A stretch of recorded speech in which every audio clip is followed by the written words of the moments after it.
एक कहानी और दीदी आती है, और ये कहानी मैं इसलिए पूछ रहा हूं क्योंकि दिल्ली के विधानसभा में कपिल मिश्रा ने ये आरोप लगाए थे नरेंद्र मोदी जी पर।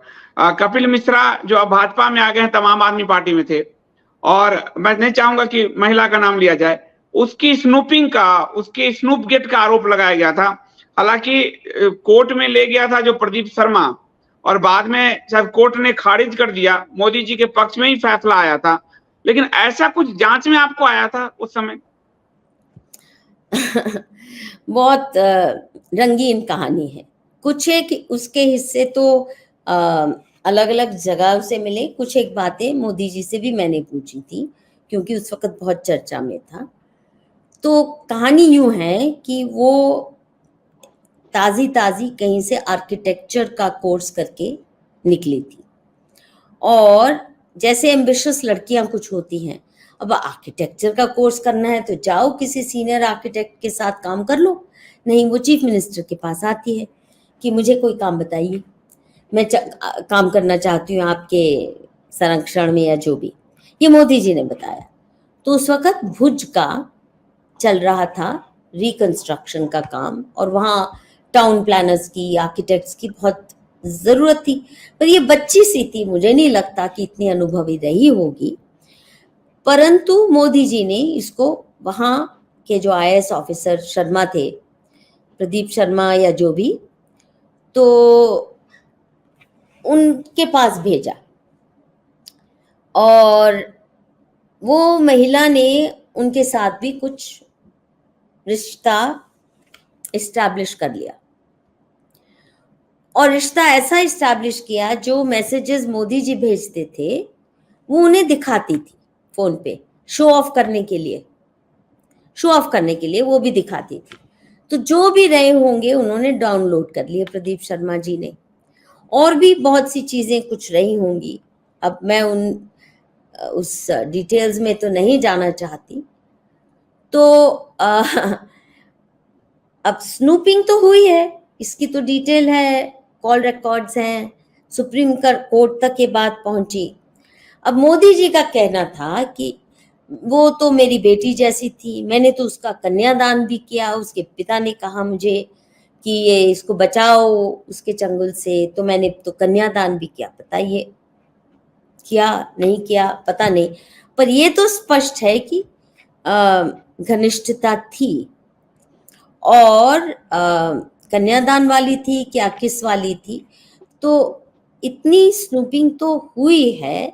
और मतलब मोदी जी ने कन्यादान किया, ये बात वो मानते हैं? मोदी जी ने कहा मुझे कि मैंने तो उसका कन्यादान भी किया। अच्छा, मैंने मान ली, सच बताऊं, मैंने मान ली कि मोदी जी इतना झूठ थोड़े बोलेंगे कि वो तो कुछ और मतलब निकाल रहे थे। तो मैंने वो कहानी अपनी वेबसाइट पे डाल दी। तो उस महिला के मेरे को ट्वीट आने लगे, तुझे मेरी हाय लगे, तूने ये कर दिया, तूने वो कर दिया, तेरा ये बेड़ा कर रखो। ऐसे क्या करें आप, आपकी ये कहानी फैक्ट्स हैं।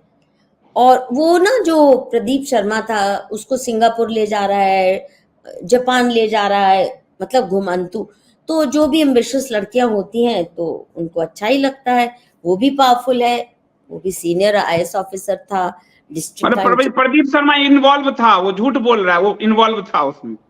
हाँ हाँ था, वो था, और उसके औरों से भी बड़े थे, वो भी वुमनाइजर था बहुत। तो अब उससे बचाने के लिए स्नूपिंग की या किसके लिए की, वो लड़की भी कोई सीधी सादी तो नहीं ही थी, सीधी सादी चीज नहीं थी। तो आपको जो गाली गलौज किया तो आपने क्या जवाब दिया उसको? मैंने कहा मेरी क्यों जान खाती है, ये सच है फैक्ट्स की नहीं। वो अपने नाम से नहीं कर रही थी, मेरी सहेली। फिर मुझे आदेश हुआ कि इसको आप हटा दो, ये उसके लिए अच्छा नहीं। तो मैंने वेबसाइट से हटा दी वो कहानी। मैंने तो मोदी जी की मान ली थी, जो मोदी जी ने मुझे बताया, क्योंकि उस वक्त मैं सोच भी नहीं सकती थी कि मुझे इतनी गलत जानकारी मिलेगी। फिर उसके बाद फिर वो सुप्रीम कोर्ट तक पहुंची, ये क्या क्या नहीं हुआ। तो कुछ तो था, अब किस लेवल का था, क्या नहीं था। वो आईएएस ऑफिसर को तो अच्छे से टपका दिया गया, जेल में है शायद अभी भी। जेल में है, जेल में है वो, जी। उसका भाई भी शायद। तो वो बड़ा वो तो करप्ट था, देखो वुमनाइजर भी था, करप्ट भी था, सब कुछ था। वो कोई मासूम व्यक्ति नहीं था। नहीं, हाँ, वो तो करप्ट था, बिल्कुल करप्ट था, हाँ। और लेकिन चलिए, उसने आपने ये कंफर्म कर दिया कि मोदी जी इस बात से परिचित थे, भले कन्यादान किया हो, पर इस बात से वो परिचित थे, ये कंफर्म है। परिचित एक नहीं, कहानी उनकी आपने और काफी घनिष्ठ थी, ऐसा नहीं है कि घनिष्ठ थी, हाँ, घनिष्ठ क्योंकि थी। जो मैसेजेस भी होते थे वो बहुत जैसे केयरिंग वाले होते हैं ना, जिसकी लाइफ में आप मिनट टू मिनट इंटरेस्ट लेते हैं, इस तरह के मैसेजेस थे वो, मैंने कुछ देखे भी